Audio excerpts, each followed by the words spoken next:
Welcome back to The Falls, your go-to destination for immersive audiobook experiences. Dive into captivating tales and journey through the realms of imagination with me, your guide through the pages of literature. And I'm thrilled to embark on this storytelling adventure with you. So sit back, relax, and let the power of words transport you to new worlds. The Falls presents The Great Gatsby by F. Scott Fitzgerald. Chapter 8. I couldn't sleep all night.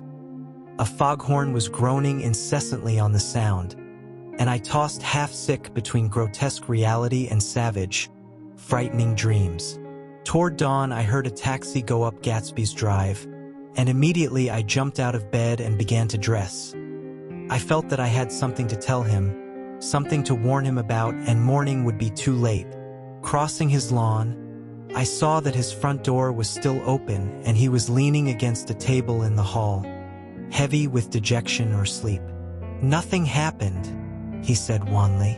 I waited, and about 4 o'clock she came to the window and stood there for a minute and then turned out the light. His house had never seemed so enormous to me as it did that night when we hunted through the great rooms for cigarettes.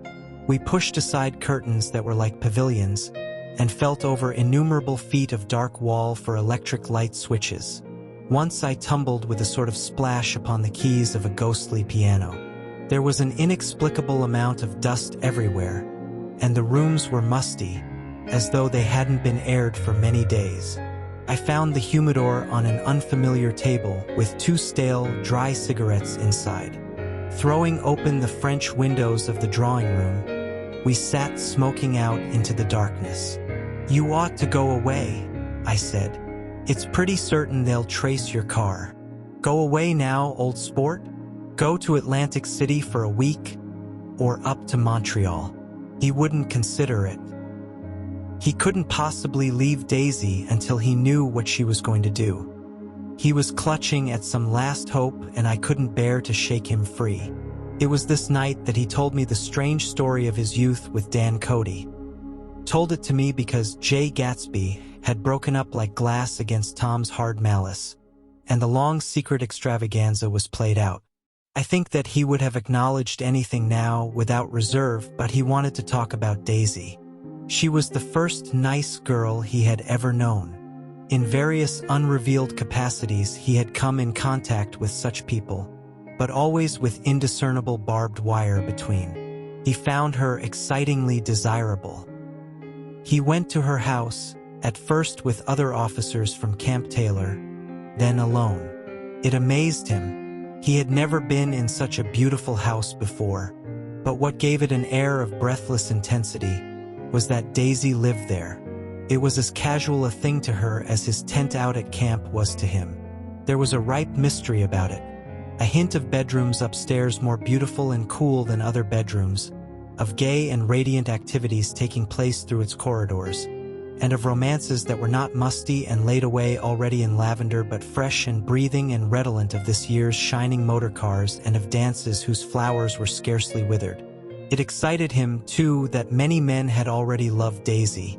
It increased her value in his eyes. He felt their presence all about the house, pervading the air with the shades and echoes of still vibrant emotions. But he knew that he was in Daisy's house by a colossal accident. However glorious might be his future as Jay Gatsby, he was at present a penniless young man without a past, and at any moment the invisible cloak of his uniform might slip from his shoulders.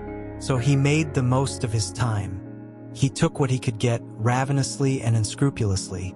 Eventually he took Daisy one still October night, took her because he had no real right to touch her hand. He might have despised himself, for he had certainly taken her under false pretenses. I don't mean that he had traded on his phantom millions, but he had deliberately given Daisy a sense of security.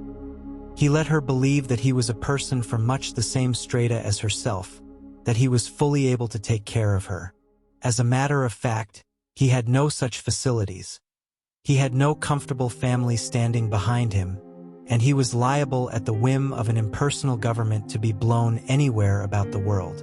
But he didn't despise himself, and it didn't turn out as he had imagined. He had intended, probably, to take what he could and go, but now he found that he had committed himself to the following of a grail. He knew that Daisy was extraordinary, but he didn't realize just how extraordinary a nice girl could be. She vanished into her rich house, into her rich, full life, leaving Gatsby nothing. He felt married to her, that was all. When they met again 2 days later, it was Gatsby who was breathless, who was, somehow, betrayed. Her porch was bright with the bought luxury of starshine. The wicker of the settee squeaked fashionably as she turned toward him, and he kissed her curious and lovely mouth. She had caught a cold, and it made her voice huskier and more charming than ever, and Gatsby was overwhelmingly aware of the youth and mystery that wealth imprisons and preserves, of the freshness of many clothes, and of Daisy, gleaming like silver, safe and proud above the hot struggles of the poor. I can't describe to you how surprised I was to find out I loved her, old sport. I even hoped for a while that she'd throw me over, but she didn't, because she was in love with me too. She thought I knew a lot because I knew different things from her. Well, there I was, way off my ambitions, getting deeper in love every minute, and all of a sudden I didn't care. What was the use of doing great things if I could have a better time telling her what I was going to do? On the last afternoon before he went abroad, he sat with Daisy in his arms for a long, silent time. It was a cold fall day, with fire in the room and her cheeks flushed. Now and then she moved and he changed his arm a little, and once he kissed her dark, shining hair. The afternoon had made them tranquil for a while, as if to give them a deep memory for the long parting the next day promised.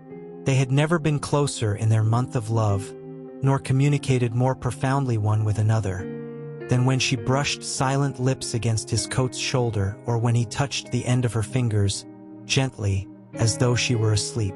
He did extraordinarily well in the war. He was a captain before he went to the front, and following the Argonne battles he got his majority and the command of the divisional machine guns.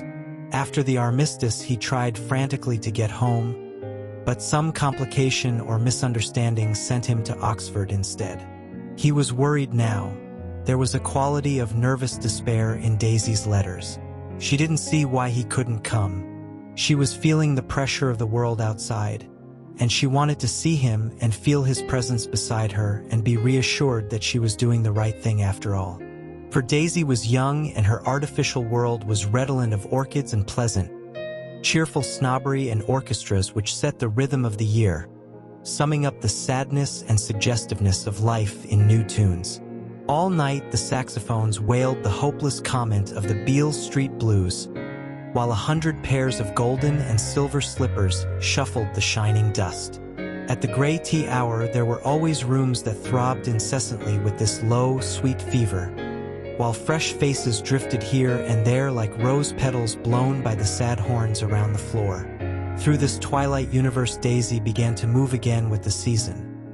Suddenly she was again keeping half a dozen dates a day with half a dozen men, and drowsing asleep at dawn with the beads and chiffon of an evening dress tangled among dying orchids on the floor beside her bed. And all the time something within her was crying for a decision. She wanted her life shaped now, immediately, and the decision must be made by some force, of love, of money, of unquestionable practicality, that was close at hand. That force took shape in the middle of spring with the arrival of Tom Buchanan. There was a wholesome bulkiness about his person and his position, and Daisy was flattered. Doubtless there was a certain struggle and a certain relief. The letter reached Gatsby while he was still at Oxford.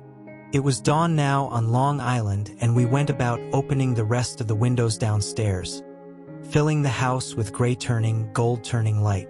The shadow of a tree fell abruptly across the dew, and ghostly birds began to sing among the blue leaves. There was a slow, pleasant movement in the air, scarcely a wind, promising a cool, lovely day. I don't think she ever loved him. Gatsby turned around from a window and looked at me challengingly.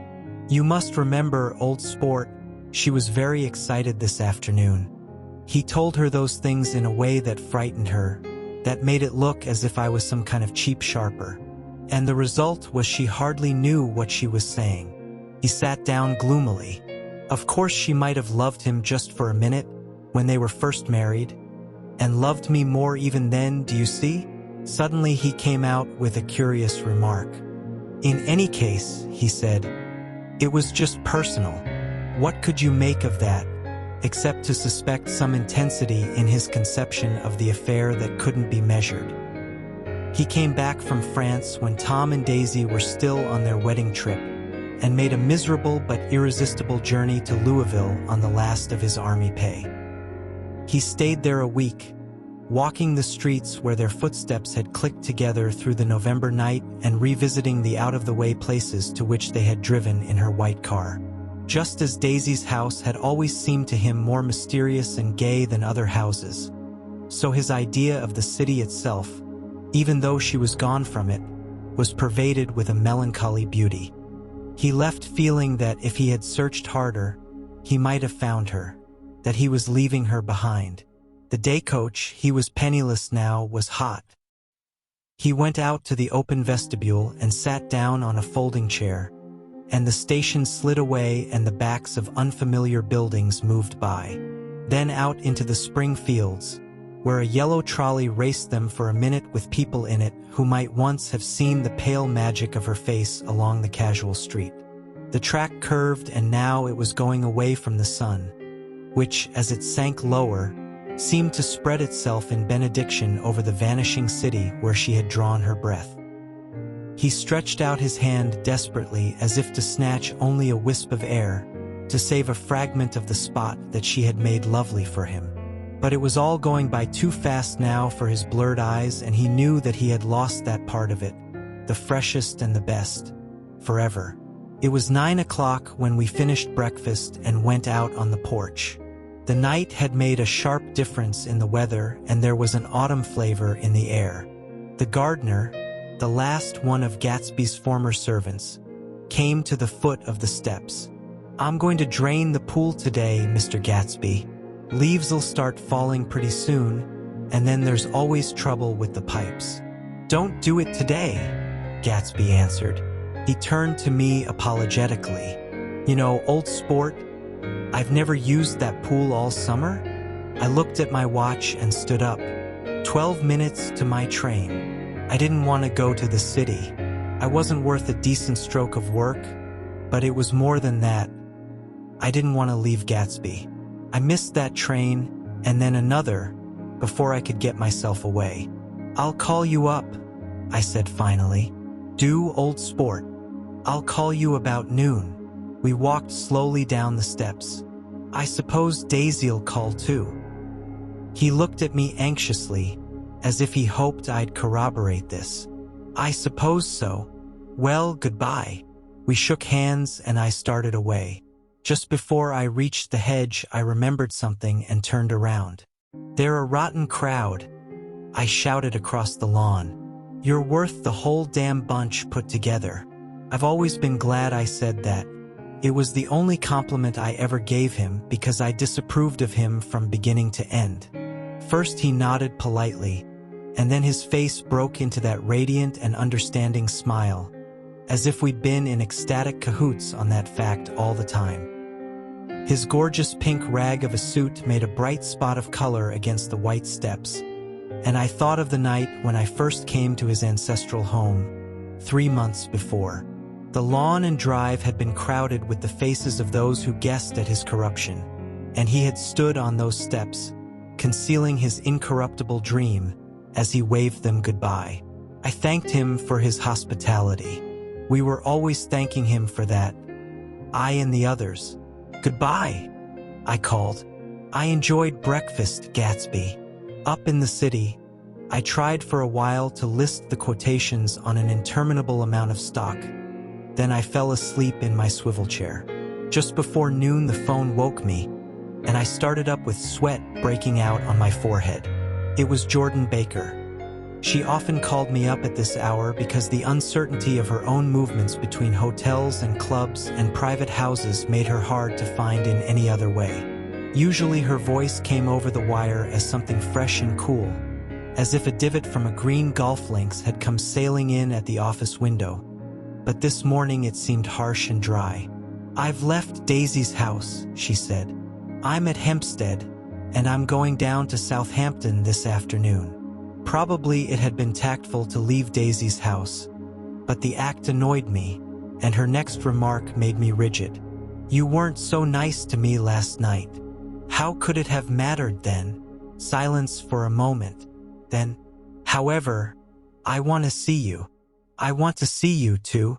Suppose I don't go to Southampton and come into town this afternoon?" "No, I don't think this afternoon." "Very well. It's impossible this afternoon." "Various." We talked like that for a while, and then abruptly we weren't talking any longer. I don't know which of us hung up with a sharp click, but I know I didn't care. I couldn't have talked to her across a tea table that day if I never talked to her again in this world. I called Gatsby's house a few minutes later, but the line was busy. I tried 4 times. Finally, an exasperated central told me the wire was being kept open for long distance from Detroit. Taking out my timetable, I drew a small circle around the 3:50 train. Then I leaned back in my chair and tried to think. It was just noon. When I passed the ash heaps on the train that morning, I had crossed deliberately to the other side of the car.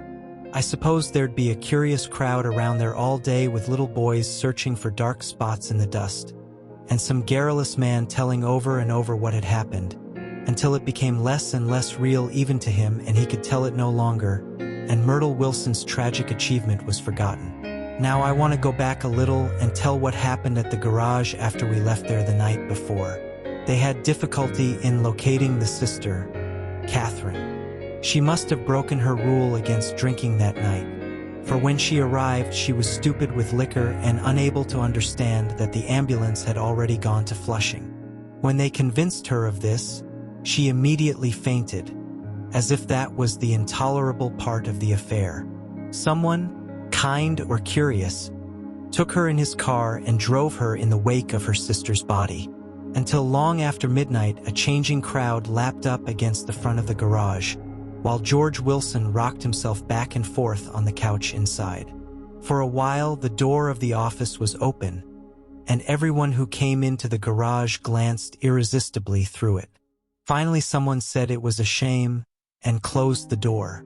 Michaelis and several other men were with him. First 4 or 5 men, later 2 or 3 men. Still later, Michaelis had to ask the last stranger to wait there 15 minutes longer, while he went back to his own place and made a pot of coffee. After that, he stayed there alone with Wilson until dawn.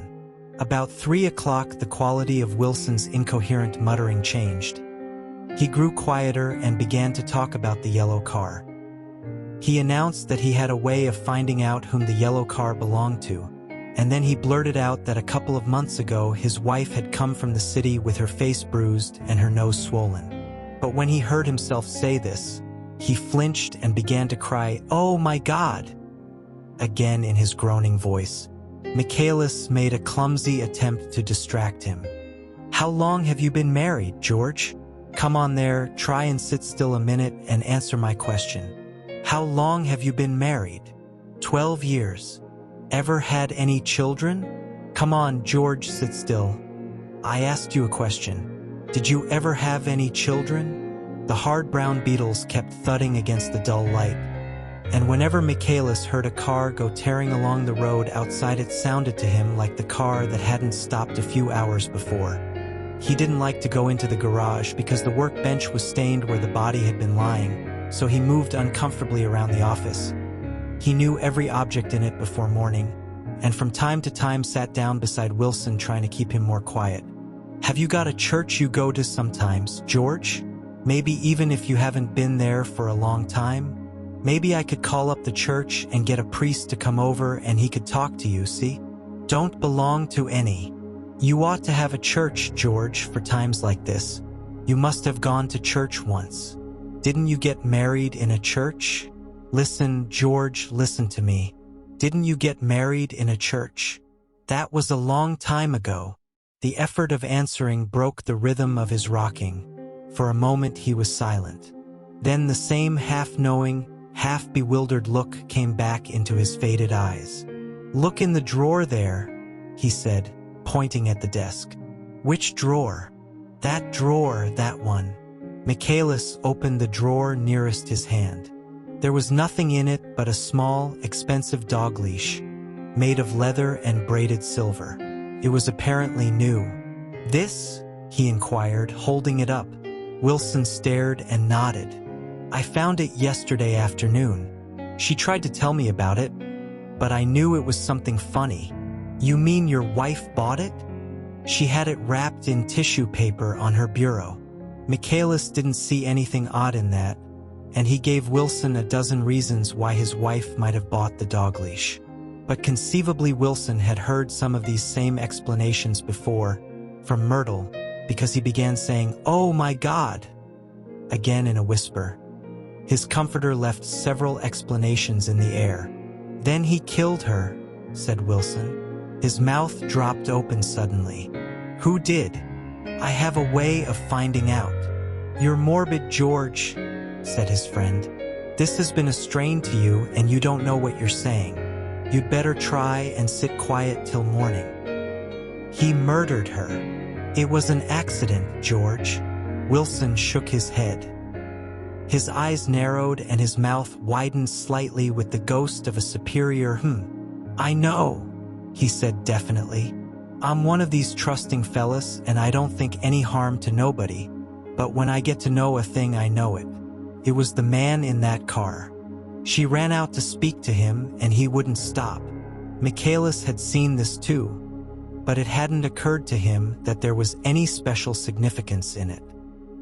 He believed that Mrs. Wilson had been running away from her husband, rather than trying to stop any particular car. How could she have been like that? "She's a deep one," said Wilson, as if that answered the question. "Ah, shush."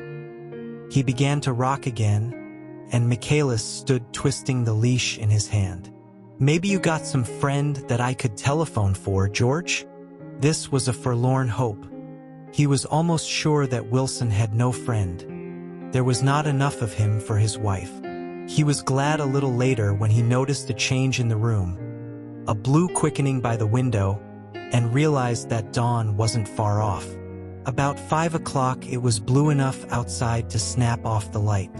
Wilson's glazed eyes turned out to the ash heaps, where small gray clouds took on fantastic shapes and scurried here and there in the faint dawn wind. "I spoke to her," he muttered after a long silence. "I told her she might fool me, but she couldn't fool God. I took her to the window." With an effort he got up and walked to the rear window and leaned with his face pressed against it. "And I said, God knows what you've been doing, everything you've been doing. You may fool me, but you can't fool God." Standing behind him, Michaelis saw with a shock that he was looking at the eyes of Dr. T.J. Eckelberg, which had just emerged, pale and enormous, from the dissolving night. "God sees everything," repeated Wilson. "That's an advertisement," Michaelis assured him. Something made him turn away from the window and look back into the room. But Wilson stood there a long time, his face close to the window pane, nodding into the twilight. By 6 o'clock Michaelis was worn out and grateful for the sound of a car stopping outside. It was one of the watchers of the night before who had promised to come back, so he cooked breakfast for 3, which he and the other man ate together. Wilson was quieter now, and Michaelis went home to sleep. When he awoke 4 hours later and hurried back to the garage, Wilson was gone. His movements, he was on foot all the time, were afterward traced to Port Roosevelt and then to Gads Hill, where he bought a sandwich that he didn't eat and a cup of coffee. He must have been tired and walking slowly, for he didn't reach Gads Hill until noon. Thus far there was no difficulty in accounting for his time. There were boys who had seen a man acting sort of crazy, and motorists at whom he stared oddly from the side of the road. Then, for 3 hours, he disappeared from view. The police, on the strength of what he said to Michaelis, that he had a way of finding out, Suppose that he spent that time going from garage to garage thereabout, inquiring for a yellow car. On the other hand, no garage man who had seen him ever came forward, and perhaps he had an easier, surer way of finding out what he wanted to know. By 2:30, he was in West Egg, where he asked someone the way to Gatsby's house. So by that time he knew Gatsby's name. At 2 o'clock, Gatsby put on his bathing suit and left word with the butler that if anyone phoned, word was to be brought to him at the pool. He stopped at the garage for a pneumatic mattress that had amused his guests during the summer, and the chauffeur helped him to pump it up. Then he gave instructions that the open car wasn't to be taken out under any circumstances. And this was strange, because the front right fender needed repair. Gatsby shouldered the mattress and started for the pool. Once he stopped and shifted it a little, and the chauffeur asked him if he needed help. But he shook his head and in a moment disappeared among the yellowing trees. No telephone message arrived, but the butler went without his sleep and waited for it until 4 o'clock, until long after there was anyone to give it to if it came. I have an idea that Gatsby himself didn't believe it would come, and perhaps he no longer cared. If that was true, he must have felt that he had lost the old warm world, paid a high price for living too long with a single dream. He must have looked up at an unfamiliar sky through frightening leaves and shivered as he found what a grotesque thing a rose is and how raw the sunlight was upon the scarcely created grass. A new world, material without being real, where poor ghosts, breathing dreams like air, drifted fortuitously about, like that ashen, fantastic figure gliding toward him through the amorphous trees. The chauffeur, he was one of Wolfshiam's protégés, heard the shots. Afterwards he could only say that he hadn't thought anything much about them. I drove from the station directly to Gatsby's house, and my rushing anxiously up the front steps was the first thing that alarmed anyone. But they knew then, I firmly believe, with scarcely a word said. For of us, the chauffeur, butler, gardener, and I hurried down to the pool. There was a faint, barely perceptible movement of the water as the fresh flow from one end urged its way toward the drain at the other. With little ripples that were hardly the shadows of waves, the laden mattress moved irregularly down the pool. A small gust of wind that scarcely corrugated the surface was enough to disturb its accidental course with its accidental burden. The touch of a cluster of leaves revolved it slowly, tracing, like the leg of transit, a thin red circle in the water. It was after we started with Gatsby toward the house that the gardener saw Wilson's body a little way off in the grass, and the Holocaust was complete. Like, comment, share, and subscribe to our channel for more. Thank you.